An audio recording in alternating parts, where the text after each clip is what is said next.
তো hello friends, welcome to our SR manga translation channel. তো আজকে আমরা আবার চলে আসলাম কিমান গড অফ অ্যাপোক্যালিপটিক বেহেমথ চ্যাপ্টার 2। ওকে, তো যারা আগের ভিডিওটা দেখেননি অবশ্যই প্লেলিস্টে যেয়ে দেখে নিতে পারেন। তো চ্যানচু এখানে মার্কেট করতে আসছে মাংস, তো ইগুয়ানার জন্য। তো এখানে মাংস কেনাকাটা করতেছে। তো চ্যানচু এখানে কিউআর কোড দিয়ে তার টাকা ট্রান্সফার করে দিচ্ছে। তো এরপর চ্যানচু বলতেছে মনে হচ্ছে এগুলো যথেষ্ট হবে। তো চ্যানচুর এখানে অনেক বড় লোক দেখা যাচ্ছে। সে চ্যানচুর মাইক্রো গাড়ি আছে আর পিছনে ঢাকনা ওছা করে রেখে দিচ্ছে সবকিছু। তো চ্যানচু এখানে সবকিছু কেনাকাটা করার পর চলে যাচ্ছে। তো রোডের আশেপাশে বিল্ডিং দেখানো হয়। তারপর চ্যানচু এখানে ঘরে এসে ইগুয়ানার জন্য সেই মাংস দিয়ে একটা ডিশ তৈরি করে দেয়। আর সেই ডিশগুলো এখানে ইগুয়ানা অনেক মজা করে খাচ্ছে আর বলতেছে চ্যানচু যে আর মাত্র কয়েকটা খেলে পরেই আমি অনেক তাড়াতাড়ি মার্শাল মাস্টার হয়ে যাব। তো এখানে দেখা যায় ইগুয়ানা এখানে খাবারের লোভে আরকি জিভে রস পড়তেছে আর প্লেট এখানে শেষ করে ফেলছে চেটে, চেটে। আর চ্যানচু বলতেছে যে পরের বার মসলা দিয়ে আরো মজার করে রান্না করতে হবে মনে হচ্ছে। তো এটা বলে ইগুয়ানা দেখা যায় আরাম করার জন্য চলে যাচ্ছে। তো ইগুয়ানা এখানে চশমা চোখে দিয়ে আরামে ঘুমাচ্ছে। তো চ্যান্সও এখানে পাঞ্চ মারতে আসছে তার ট্রেনিং শক্তি দেখার জন্য। তো পাঞ্চিং ব্যাগে অনেক জোরে একটা পাঞ্চ মারছে। পাঞ্চ মারার ফলে সেই পাঞ্চিং ব্যাগটা অনেক দূরে পিছনে চলে যায়। তো পিছনে যাওয়ার পরে তার সিস্টেম নোটিফিকেশন আসছে যে এখানে এক্সপেরিয়েন্স পয়েন্ট ৫ বাড়ছে। এরপর চ্যান্সও বলতেছে আমার কনস্টিটিউশন পয়েন্টটা ইমপ্রুভ হয়ে গেছে অনেক। আর আমি যেভাবে আগে ট্রেনিং করতাম তার সাথে আরো দ্বিগুণ আমার ট্রেনিংটা ইমপ্রুভ হয়ে গেছে। তো চেঞ্চু ওইভাবে ট্রেনিং করতে, করতে ২ দিন পার হয়ে গেছে। এখনো চেঞ্চু ট্রেনিং করে যাচ্ছে। এখন আরাম করে বলতেছে, "এই ফিলিংটা অনেক অসাধারণ। মনে হচ্ছে আমি আস্তে, আস্তে স্ট্রং হয়ে যাচ্ছি।" তারপর অনেক জোরে একটা পাঞ্চ মারছে। তো পাঞ্চ মারার কারণে সেই পাঞ্চিং ব্যাগটা এখানে ২ টুকরো হয়ে যায় মাঝখান থেকে। মানে লাথি মারছে আরকি।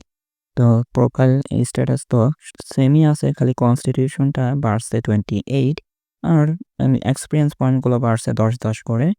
আর বাড়ছে হচ্ছে ইভোলিউশন পয়েন্ট। ১৯৫ ইভোলিউশন পয়েন্ট হয়েছে আর ২০০ বাকি আছে। এরপর সিয়ানচু বলতেছে, আগেকার দিনে মার্শাল আর্ট লেভেল অনুযায়ী মনে হচ্ছে আমি এখানে মিং রিয়ালামে একদম পিকে চলে গেছি। তো চিয়ানচুর বাবা এখানে শেখাচ্ছে যে মার্শাল আর্টের রিয়ালাম এখানে কিছু ডিভাইড করা আছে। Ming realm, dark realm, transformation. তো মিং রিয়ালামে যারা আছে তারা এখানে একাই ১০ জনকে মারতে পারে। আর ডার্ক রিয়ালমে ১০০ জনের সাথে মারামারি করার শক্তি থাকে।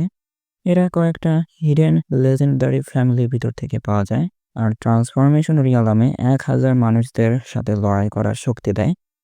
তো আগেকার দিনে যেসব গ্র্যান্ড মাস্টারের রেকর্ড ছিল, তো এই বর্তমান সময়ে মডার্ন টাইমে এখন না খুবই কমই পাওয়া যায় ওইরকম গ্র্যান্ড মাস্টার।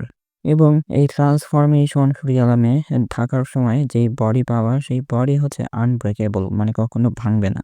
তো এইসব কিছু প্রাচীন যুগ থেকে এসেছে। চ্যানচু তার বাবাকে জিজ্ঞেস করতেছে, তো ড্যাড, তুমি কোন রিয়ালামে আছো? তো চ্যানচুর বাবা বলতেছে আমি হচ্ছে ডার্ক রিয়ালামে আছি। তো চ্যানচু বলতেছে এরপরে কি হয়েছিল? তো চ্যানচু অনেক খুশি হয়ে বলতেছে, ওয়াও, তুমি তো অ্যামেজিং। তারপরে বলতেছে যে তুমি কি সেই লেজেন্ডারি ফ্যামিলির ভিতর থেকে এসেছো? তো চ্যানচুর বাবা हैरान হয়ে বলতেছে, কি ফ্যামিলি? তো চ্যানচুর বাবা বলতেছে আমি শুধু লুট 1 থেকে এসেছি। তো এখন বর্তমান সময় দেখানো হয়। তারপর চ্যানচু তার ওনাকে দেখে অনেক हैरान হয়ে যায় আর বলতেছে যে তুমি তো দেখতেছি আগের চাইতে অনেক বেশি বড় হয়ে গেছো। এরপর চ্যানচু বলতেছে আরো একবার খাবার, তাহলে তুমি ইভলিউশন হয়ে যাবে অনেক তাড়াতাড়ি। তো আমাকে এত ডিসঅ্যাপয়েন্ট করো না। এরপর এখানে দেখা যায় চ্যানচু এখানে ইগুয়ানাকে খাওয়াচ্ছে আর এখানে ইভলিউশন পয়েন্ট বাড়তেছে ১৯৩, ১৯৭।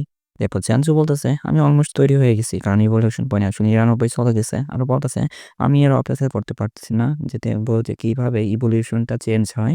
তো এখানে ইভলিউশন পয়েন্ট ২০০ তে চলে গেছে। তো সামুদ্রিক ইগুয়ানার এখানে ইভলিউশন স্টার্ট হয়ে গেছে, তাই নোটিফিকেশন আসছে।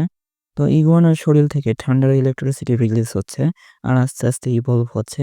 আর এখানে চ্যানচুরও একটু ব্যথা হচ্ছে। তো ব্যথা এখানে তার হাত ধরে রাখছে। চ্যানচুরও ইভলভ হচ্ছে, ইগুয়ানারও ইভলভ হচ্ছে। তো ২ জনেরই ব্যথা লাগতেছে। তো এখানে দেখা যায় জায়গায়, জায়গায় থেকে বিভিন্ন ট্রান্সফরমেশন হচ্ছে ইগুয়ানার শরীর থেকে। আর ইগুয়ানা এখানে ব্যথায় চেঁচাচ্ছে আরকি, নিচে শুয়ে পড়ছে। তো এরপর এখানে দেখা যায় ইগুয়ানা সহ্য করতে না পেরে অনেক জোরে দৌড়াদৌড়ি করতেছে আর ওয়ালের সাথে ধাক্কাধাক্কি লাগতেছে। তারপর চ্যানচু বলতেছে, আমি জানতাম না এই ইভলিউশনটা এত ব্যথাজনক হবে। এরপর সিনে দেখা যায় চ্যানচু এখানে উঠে দেখতেছে যে ইগুয়ানা কোথাও যেন যাচ্ছে। তো ইগুয়ানা দেখা যায় সামনের দিকে যাচ্ছে আর এটা আর কি চ্যানচু উঠে দেখতেছে। তারপর বলতেছে, দেখি কত বেশি পাওয়ারফুল হয়ে গেছো ইভলভ হওয়ার পর। তারপর অনেক জোরে একটা পাঞ্চ মারছে পাঞ্চিং ব্যাগে। তো পাঞ্চিং ব্যাগটা ছিটকায় অনেক দূরে চলে যায়। এই ইভলভ পাওয়ার তো অনেক বেশি পাওয়ার হয়ে গেছে এখন। তো চ্যানচুর স্ট্যাটাসে দেখা যাচ্ছে যে কনস্টিটিউশন পয়েন্টটা ২৮ থেকে ৫৬তে চলে গেছে, স্পিড পাওয়ার ১৬ থেকে ১৮তে চলে গেছে। তো চ্যানচু বলতেছে, আমি আশা করিনি যে এই ক্লোন ইভলভ হওয়ার সাথে সাথে মেইন বডিও ফিজিকিউ আর অ্যাট্রিবিউট ইভলভ হয়ে যাবে। এরপর চ্যানচুর প্রোফাইল দেখানো হয়, কনস্টিটিউশন ২৮ থেকে ৫৬, স্পিড ১৬ থেকে ১৮, মাইন্ড কন্ট্রোল ট্যালেন্ট আর external aura, beginner experience 10, Qi perception, beginner experience 10। তো চ্যানচু বলতেছে, আমি জানি না যে আমারটা বৃদ্ধি পেয়েছে কিনা, কিন্তু আমার বর্তমান শক্তিটা খুবই দুর্বল মনে হয়। যেহেতু এটা প্রথমবার ছিল সেজন্য মনে হয় আমার আস্তে আস্তে বৃদ্ধি পাবে শক্তি। যদি এটাই হয় তাহলে অনেক ভয়ঙ্কর একটা জিনিস পেয়ে গেছি আমি। এরপর সেন্সুর গা দিয়ে এখানে লাল কালারের অরা বের হচ্ছে আর বলতেছে ট্র্যাডিশনাল মার্শাল আর্টদের অনুযায়ী যে আমি হয়তো এখানে ডার্ক রিয়ালামে প্রবেশ করেছি, সেজন্য আমার শক্তি এক্সটার্নাল অরাতে পরিণত হয়ে গেছে। তো এরপর একটু কার্টুন ফেস বানায় বলতেছে, আমি এখন থেকে এক্সপার্ট মার্শাল আর্টিস্ট হয়ে গেছি, কিন্তু এই 100 স্কিল ট্রেনিং এর সাথে এক্সপিরিয়েন্স পয়েন্টটা এটার লিমিট অনেক কম আছে। তো যেহেতু ক্লোন ইভলভ হয় তো আমার বডিটাও এখানে ইভলভ হয়ে যাবে। তো চ্যানচু বলতেছে, আমার শরীরে পাওয়ার বাড়ানোর জন্য আমাকে এই সামুদ্রিক ইগুয়ানার উপর নির্ভর করে থাকতে হবে। এরপর চ্যানচু বলতেছে, এমনকি এই ইগুয়ানাটাও আমার পাওয়ার ব্যবহার করতে পারতেছে, মানে লাল কালারের যে অরাটা। তো ইগুয়ানা এখানে নিজের পাওয়ার শো করতেছে এখানে লাল কালারের অরা বের করে। তো ইভলভ হওয়ার কারণে ঘরের আশেপাশের জিনিসগুলো তো ভেঙে গেছে, তাই বাইরে অনেক শব্দ হয়েছে। তো পাড়া প্রতিবেশীর লোকেরা চলে আসছে দেখতে। তো চ্যানচু এখানে দেখতেছে ঘরের দরজাকে যেন বাড়ি মারতেছে।